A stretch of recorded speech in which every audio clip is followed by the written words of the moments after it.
এখনো জ্বলছে। তোমাকে এসে থেকেই দেখছি ঘটিতে আঙুল ডুবিয়ে বসে আছো। কি হয়েছেটা কি? আর বলবেন না মহারাজ, আমার গিন্নি চলে যাওয়ার পর থেকে তো হাত পুড়িয়ে খাই। আজকে সত্যি সত্যি রান্না করতে গিয়ে হাত পুড়ে গেছে, তাই তো? হ্যাঁ মহারাজ, আপনি একদম ঠিক ধরেছেন। বেশ, বুঝলাম, কিন্তু এখনো গোপাল এলো না। মহারাজ, আপনার জন্য একটা পত্র এসেছে। কই কই দেখি।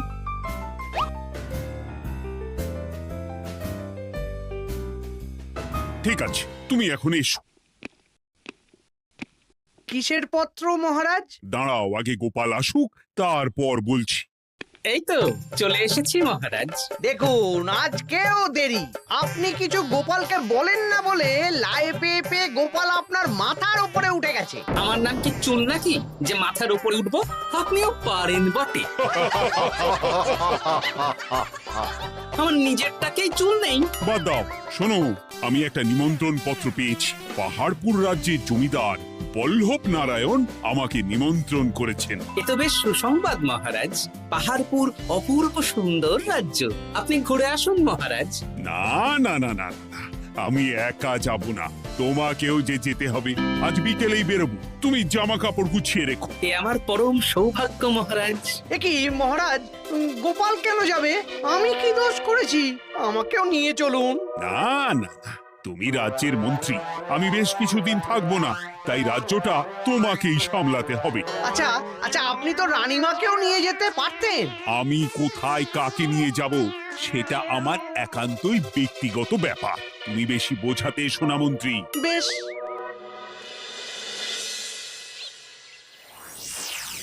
গোপাল গোপাল আর গোপাল, এই গোপালের জন্যে আমাদের কপালটাই মন্দ থেকে গেল। মন্দ না, বলুন বন্ধ থেকে গেল। সব সুযোগ ওই গোপাল পাবে, আর আমাদের বেলা ছাই। আজকেও গোপাল রাজসভায় দেরি করে এলো, তবু বেটাকে মহারাজ কিছু বললেন না। বলবে কি? উল্টে মহারাজই তো গোপালকে ঘুরতে নিয়ে যাচ্ছেন। পাহাড়পুরে গিয়ে ভালো মন্দ আহার করবে গোপাল, আর আমি রাজ্য পাহারা দেব। হ্যাঁ, ঘেন্না ধরে গেল এই জীবনে। গোপাল যতদিন আছে ততদিন কিন্তু আমরা ওই ফুলে ফেপে উঠতে পারবো না। গোপালের যেন 7 খুন মাপ। আমরা তো বানের জলে ভেসে এসেছি। আপনি তো গোপালকে তাড়ানোর অনেক চেষ্টা করেছেন, কিন্তু কিছুতেই কিছু হয়নি। হবে কি করে?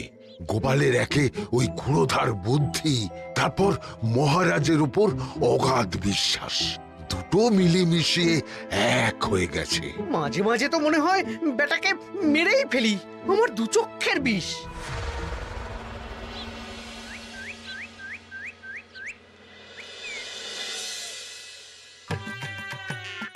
বলছি গিন্নি, কি এত তুমি পোটলায় বাঁধছো বলো তো? এত দূরের রাস্তা, তাই শুকনো খাবার ভালো করে বেঁধে দিচ্ছি। হ্যাঁ, তা কি কি দিয়েছো শুনি? ভিজে চিড়ে দিয়েছি, মুড়ি, নারকোল কুচো, চিনি দিয়েছি। হ্যাঁ, ব্যাস, আর কিচ্ছু দিতে হবে না। আমার সাথে তো মহারাজও যাচ্ছেন। আমি একটু বেশি করে দিয়েছি গো। দূর, সে কথা বলিনি। মহারাজ যাচ্ছেন তো, তাই মহারাজও নিশ্চয়ই রাজবাড়ি থেকে ভালো মন্দ খাবার নিয়ে আসবেন। যে যার নিজের তালে থাকে। কি আর করবো গিন্নি, উদরকে আদর করে যা সুখ তার অন্য কিছুতে নেই। বেশ বেশ, সাবধানে যেও। হ্যাঁ, তুমিও সাবধানে থেকো কিন্তু। আর নাতনি নাতনিগুলো এলে তাদের জানিয়ে দিও যে দাদু বেশ কিছুদিন থাকবে না। ঠিক আছে গো, ঠিক আছে। সাবধানে যাবেন মহারাজ।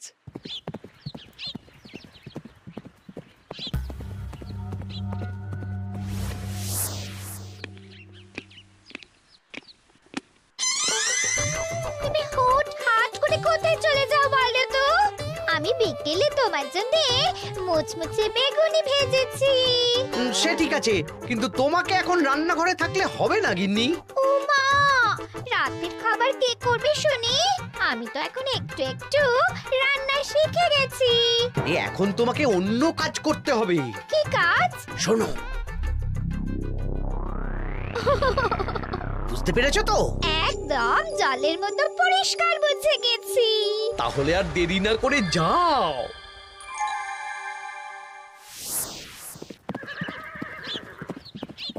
মহারাজ একটা কথা বলতে পারি? বলো গোপাল। আমরা পাহাড়পুর জমিদার বাড়িতে যাচ্ছি কেন? তুমি তো জানো আমাদের সেনাপতি এখন একা একাই নিজের সংসার সামলায়। হ্যাঁ, ওই ঘটনার পর থেকে তো সেনাপতির জন্য ভালো পাত্রীও পাওয়া যায়নি। পাহাড়পুরের জমিদার বল্লভ নারায়ণের একমাত্র কন্যা এখন বিবাহযোগ্যা, তাই আমি আর তুমি দেখতে যাচ্ছি। সেনাপতিকেও সাথে নিয়ে গেলে হতো। না, আগে আমরা যাব, মেয়েটা কেমন সেটা বিচার বিবেচনা করে ফিরে আসব। তারপর যদি সেনাপতি রাজি হয় তখন আমরা বাকি ব্যবস্থার দিকে এগোবো, তাই তো? একদম তাই। আর তোমার যে ভালো মানুষ চেনার ক্ষমতা আমার জানা আর কেউ নেই, সেই জন্যই তো তোমাকে নিয়ে এলাম। এ আমার পরম সৌভাগ্য মহারাজ।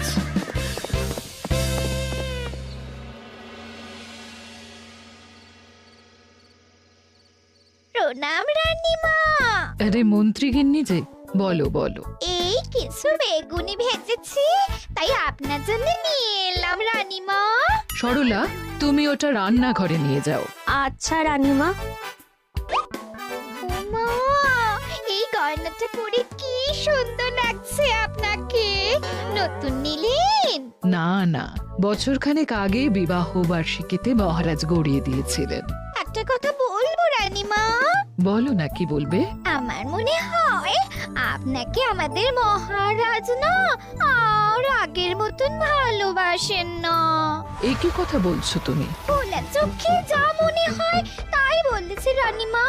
এই দেখুন না, মহারাজ হঠাৎ পাহাড়পুরে ঘুরতে চলে গেলেন আর আপনাকে নিয়ে গেলেন না। নিশ্চয়ই কোনো কাজ আছে, তাই আমাকে নিয়ে যাননি। ওই তো, এত ছাড় দিয়েছেন বলেই তো পার পেয়ে বসেছে। অপরাধ নেবেন না রানীমা।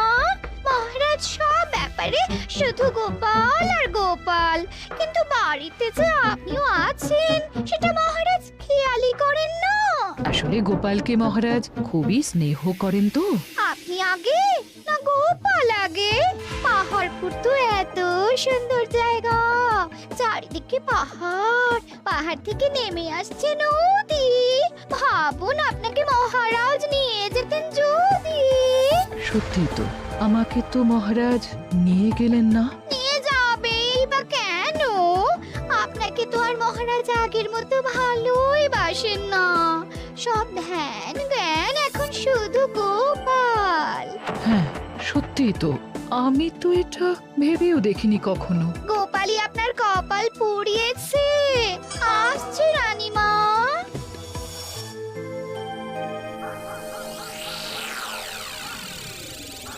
কি গো গিন্নি, আমি যেমন যেমন বলেছি তুমি তেমন তেমন রানীমাকে বুঝিয়েছো তো? হ্যাঁ হ্যাঁ, আমি একেবারে এমন ভাবে কানে পুষ্পমন্ত ঢেলেছি, রানীমার কান মাথা সব সব ভরে গেছে। এবার শুধু মাঝে মাঝে ইন্ধন জুগিয়ে যেতে হবে, বুঝলে? তারপরে তোমার পথের কাঁটা ফাঁকা হয়ে যাবে। আর একবার গোপাল সরে গেলেই আর কোনো চিন্তা নেই। দু হাত ভরে রোজগার করবে গো।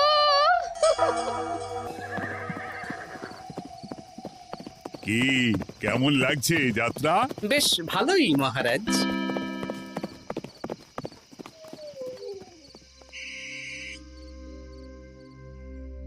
রানীমা, খাবার কি আমি এই ঘরে নিয়ে আসবো? না, আজ আমি কিচ্ছু খাবো না, কিচ্ছু না, খিদে নেই, যাও।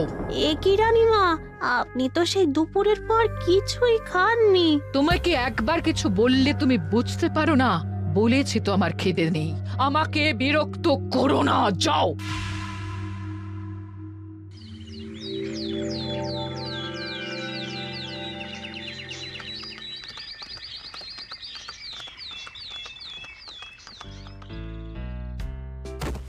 আসুন মহারাজ কৃষ্ণচন্দ্র, আসুন আসুন আসুন। কি সুন্দর জায়গায় পাহাড়পুর, মনে হচ্ছে বেশ কিছুদিন থেকে যাই। তা থেকে যান না।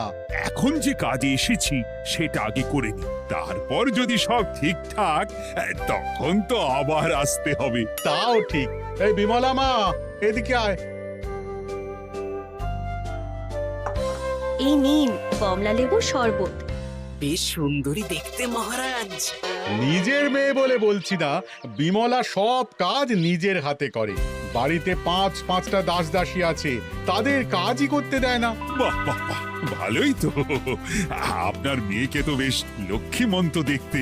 ও অনেক ছোটবেলায় মাকে হারিয়েছে, কিন্তু নিজের ইচ্ছে পড়াশুনো রান্না বান্না সব শিখেছে। যেমন হাতের রান্না তেমনই মাথায় বুদ্ধি। রান্না তো খেলেই বুঝতে পারবো। হ্যাঁ, আজ দুপুরে সব রান্না তো নিজের হাতেই করছে। আমি ওকে কিছু প্রশ্ন করতে চাই। দাঁড়িয়ে আছো কেন মা? বসো। মহারাজ, আপনার অনুমতি নিয়ে আমি বিমলাকে কিছু প্রশ্ন করতে চাই। করো না। আচ্ছা বিমলা, তোমার বয়স কত? আসছে শ্রাবণে আমি 19 বছরে পড়ব। আচ্ছা, শ্রাবণ মাসে জন্ম, বর্ষাকালে। বেশ বেশ। আচ্ছা বলো তো, মেঘের ডাকে জল ছেড়ে ডাঙায় উঠে পড়ে, মানুষ তাকে হাতে পেলে নিয়ে যায় ঘরে, এটা কি? কই মাছ। বাহ বাহ। এবার বলো তো, এমন কোন জিনিস যেটা একান্তই তোমার কিন্তু অন্যেরা বেশি ব্যবহার করে? আমার নাম। বাহ বাবা বাবা, খুব সুন্দর খুব সুন্দর। আপনার মেয়ের মাথায় বুদ্ধি আছে। আর আচ্ছা আচ্ছা, আরেকটা প্রশ্ন করব। বলো তো, একটা অঙ্ক পরীক্ষায় তোমার বাবা 100-তে 90 পেয়েছে, তুমি 100-তে 100 পেয়েছো, আর আমি 100-তে 95 পেয়েছি। তাহলে কে বেশি বুদ্ধিমান? আপনি বেশি বুদ্ধিমান। মা, এটা তুই কি বললি রে? তুই তো 100-তে 100 পেয়েছিস, তাহলে তুই বেশি বুদ্ধিমান হবি না? না না, আমি হলে তো বুদ্ধিমতী হব। দারুণ দারুণ। জমিদার মশাই, আপনার মেয়ে সত্যি বুদ্ধিমান, না মানে বুদ্ধিমতী। এবার দুপুরের ভুরি ভোজটা খেলেই বুঝতে পারবো হাতের জাদু।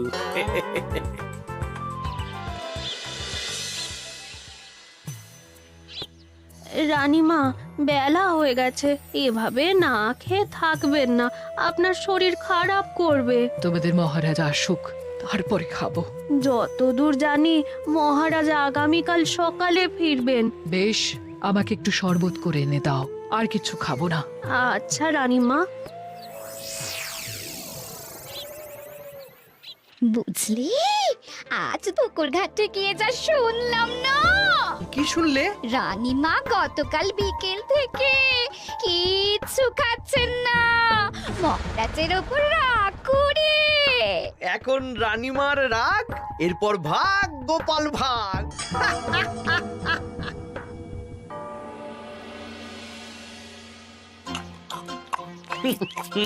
সত্যি বিমলা, তোমার হাতের রান্নার কোনো তুলনা নেই মা।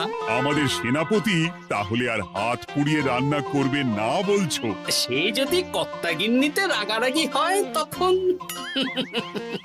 মা আমার লজ্জা পেয়েছে। তা আপনাদের কোনো আপত্তি নেই তো? কি যে বলেন, আপনার রাজ্যের সেনাপতি বলে কথা। বলছি, বিমলাকে তো আমাদের সেনাপতি দেখলো না, তাহলে? বিমলার একটা তৈলচিত্র আছে, আমি আপনাকে বরং সেটা দেব, আপনি ওনাকে গিয়ে দেখাবেন। সেই ভালো হবে, আমাদের খুব পছন্দ হয়েছে। তাহলে সেনাপতি রাজি হলে আমরা বিবাহের তারিখ চিঠিতে জানিয়ে দেব। আচ্ছা মহারাজ।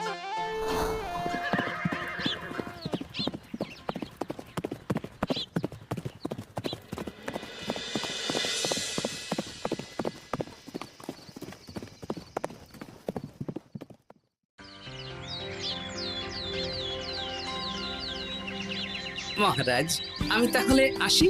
যাওয়ার পথে আমি সেনাপতির সাথে কথা বলে নেব। হ্যাঁ হ্যাঁ গোপাল, এসো। বেশ ভালোই কাটলো পাহাড়পুরে। হ্যাঁ মহারাজ, অনেক ধকল গেছে, যান গিয়ে বিশ্রাম নিন।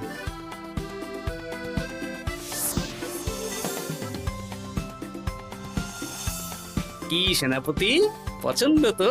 হ্যাঁ, খুব পছন্দ হয়েছে গোপাল। তোমার চোখ তো দেখছি একেবারে জহুরির চোখ।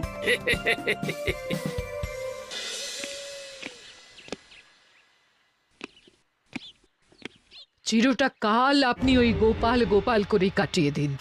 কি হলো? রানীমা গত পরশু থেকে কিচ্ছু খাননি, গতকাল একটু শরবত খেয়েছেন শুধু। কেন, কি হয়েছে? দেখুন মহারাজ, সহ্যের একটা সীমা আছে। আরে, আমার তো কিছুই মাথায় ঢুকছে না। মাথায় শুধু গোপাল থাকলে আমার কথা ঢুকবে কি করে মহারাজ? আপনি আমাকে আর আগের মতো ভালোবাসেন না মহারাজ। এসব কি বলছো রানী? ঠিকই বলছি, আপনি খেয়ালই করেননি যে আমি গলায় আপনার পছন্দের পান্নার হার পরেছি মহারাজ? আরে আমাকে বলার সুযোগ দেবে তো। দেখুন, আপনি পাহাড়পুরে ঘুরতে গেলেন, গোপালকে নিয়ে গেলেন। আমারও মনে হয় কোথাও ঘুরতে যাই মহারাজ। আরে গোপালকে নিয়ে যাওয়ার প্রয়োজন ছিল, তাই নিয়ে গেছি। গোপাল তো আপনার প্রিয়জন, তাই ওকেই আপনার প্রয়োজন। আমি তো কেউ না। দেখো, গোপাল আমার সব বিপদে আপদে পাশে থাকে, তাই ওকে ভরসা করি, সেটা তো তুমি খুব ভালো করে জানো। আজকের পরে হয় গোপাল থাকবে, না হলে আমি থাকবো। না না না, এ হতে পারে না। গোপালকে আমি সরাতে পারবো না, আর কাউকে সরানোর জন্য কোনো কারণ তো চাই। আর কারণ যদি আমি দিয়ে দিই? কি কারণ? আপনি গোপালকে বলবেন আমার সাথে আপনার ঝগড়া হয়েছে। বেশ, তাতে কি? আপনি গোপালকে বলবেন ও যেন আমাকে বলে আপনার কাছে ক্ষমা চাওয়ার জন্য, আর আমি ক্ষমা চাইবো না। ব্যাস, আপনি এই সামান্য কাজটা গোপালকে করতে না পারার জন্য ওকে তাড়িয়ে দেবেন। ওকে মাত্র 7 দিন সময় দেবেন, ব্যাস। ঠিক আছে, আমি এক্ষুনি গোপালকে ডেকে পাঠাচ্ছি। দেখো গোপাল, এখন যদি রানী আমার কাছে ক্ষমা না চায়, তাহলে কিন্তু আমি বাধ্য হব তোমাকে রাজসভা থেকে তাড়িয়ে দিতে। আচ্ছা মহারাজ, বুঝেছি। রানীমা আপনার কাছে ক্ষমা চাইবেন, কিন্তু তার জন্যে আপনাকে আমার কথা মতো কিছু কাজ করতে হবে মহারাজ। কি কাজ বলো? বুঝেছেন? হ্যাঁ। না গোপাল, আমি মহারাজের কাছে ক্ষমা চাইতে পারবো না। দেখুন রানীমা, আমার মনে হয় আপনার ক্ষমা চাওয়াই উচিত। পুরুষ মানুষের মন বলে কথা, যদি বেশি দিন আপনি মহারাজের সাথে এরকম তিক্ত সম্পর্ক রাখেন, তাহলে কিন্তু মহারাজের মন অন্যদিকেও চলে যেতে পারে। এমনিতেও কি গোপাল? কিছু না রানীমা, শুধু এটুকু জেনে রাখুন, রাজবাড়ির মাঠে বাঁশ বাঁধা হবে। মানে কেন?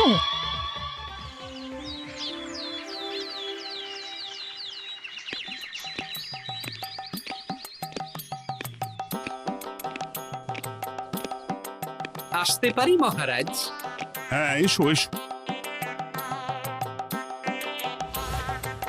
বলছি, আমি তাহলে জমিদার বাড়িতে বিবাহের দিনক্ষণ ওই চিঠি লিখে জানিয়ে দিচ্ছি। হ্যাঁ, জানিয়ে দাও গোপাল। আর কি কি কেনাকাটা করতে হবে সেটার একটা তালিকা বানিয়ে ফেলো। আচ্ছা মহারাজ, মেয়ের শাড়ি আপনি নিজে পছন্দ করে কিনবেন তো? হ্যাঁ, ওই শাড়িওয়ালাকে আজকে দুপুরেই আসতে বলো। আচ্ছা মহারাজ। বিয়ের শাড়ি, কেনাকাটা, এসব কি মহারাজ? সেসব বলা যাবে না রানী, সময় হলে জানতেই পারবে। তবে বিমলাকে অপরূপ সুন্দরী দেখতে, এটুকু বলতে পারি। দেখুন তো মহারাজ, ওই টোপরটা ঠিক আছে কিনা?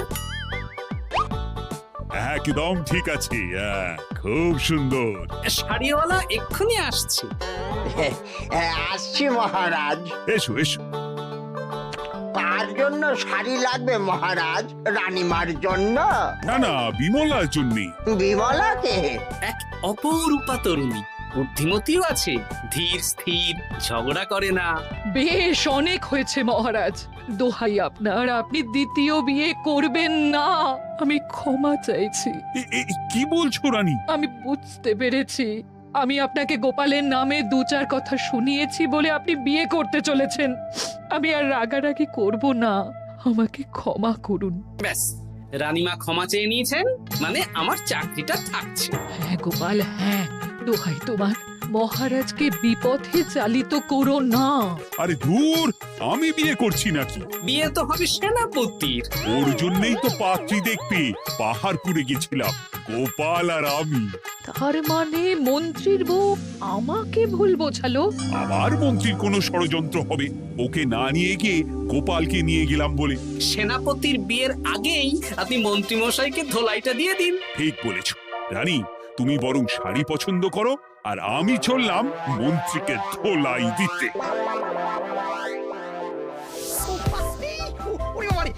তুমি এত নীচ, হ্যাঁ? তোমার গিন্নিকে দিয়ে রানীর কানে বিষ ঢালা।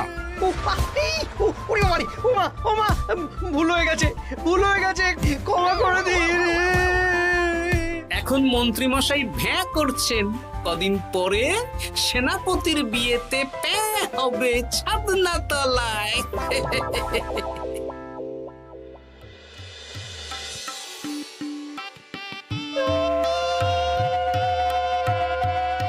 এবার মালা বদল হবে। এবার বুঝবে মালার কি জ্বালা। কি বললে? হ্যাঁ